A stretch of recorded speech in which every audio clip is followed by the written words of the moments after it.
Bom dia, alegria e gratidão. Alegria porque estou sentindo que é chegada a hora de gravar esse cenário e celebrar.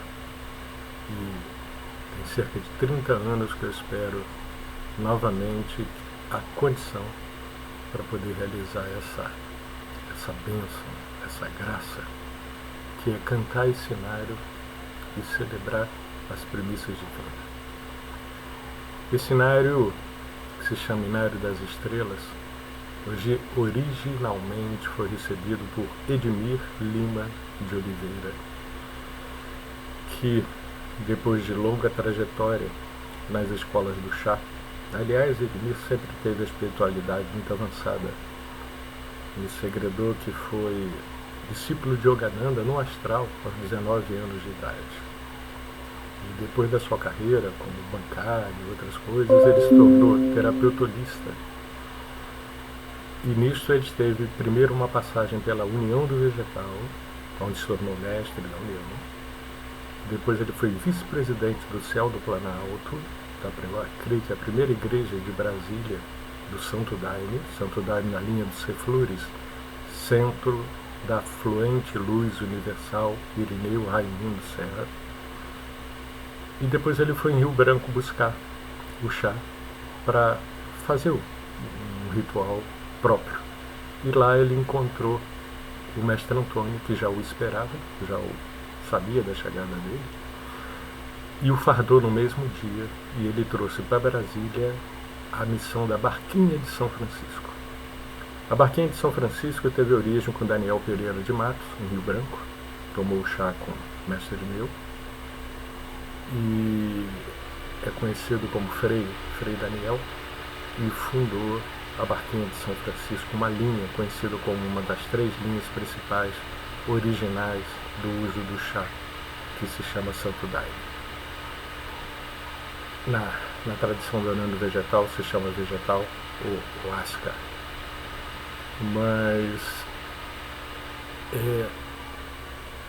é uma longa história para contar, mas resumindo, a Barquinha nasce um tanto quanto um bandista, ainda que Jesus e Maria sempre, o sagrado feminino e o sagrado masculino, se quiserem entender assim.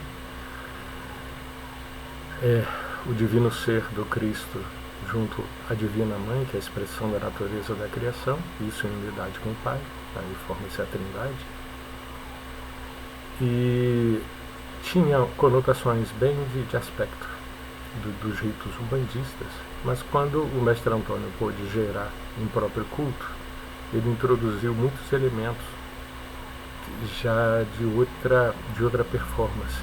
Lá na Barquinha que ele comandava não tinha nem maracá e nem percussão.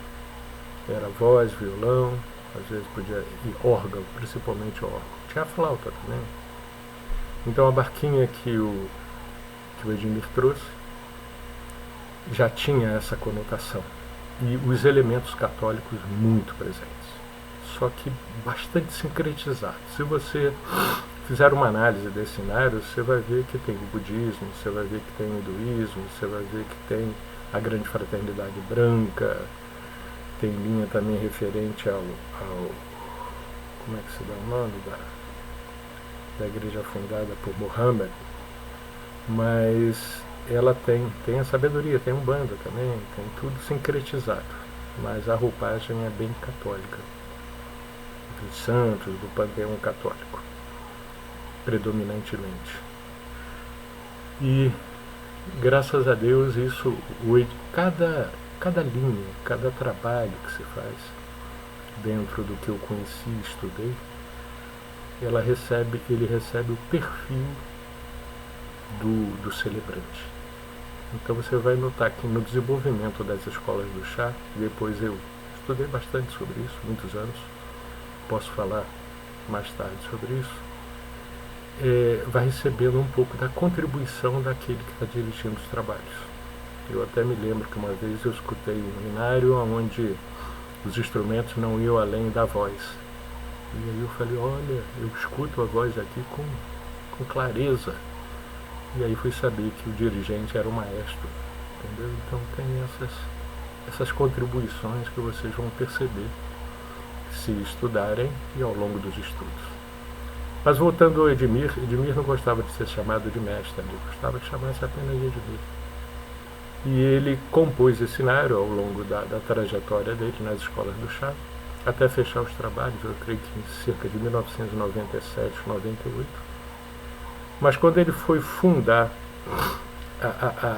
a obra da Barquinha de São Francisco, ele construiu o templo, na realidade ele queria chamar Barquinha, mas viu o nome de cabeça para baixo. Aí ele encontrou Casa de Oração São Francisco de Assis, e aí a imagem se firmou no astral.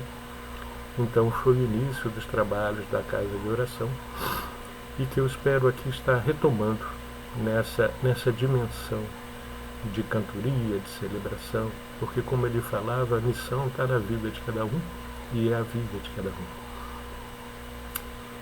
E traduzindo aqui em poucas palavras, muita gratidão. Edmir tinha formação de yoga, era um sannyasi, em nome de Anandi Dayakar, Senhor da Compaixão. Então, muitas graças por ter encontrado no caminho, por ter sido meu professor. E esse cenário mesmo, ele tem duas versões básicas. Aquela que ele foi recebendo ao longo dos anos, que é a versão antiga, e depois ele introduziu, ele mudou um pouco a letra de alguns hinos, e introduziu refrões mântricos. São os 72 nomes de anjos, conforme a Cabala, mais refrões hinduístas,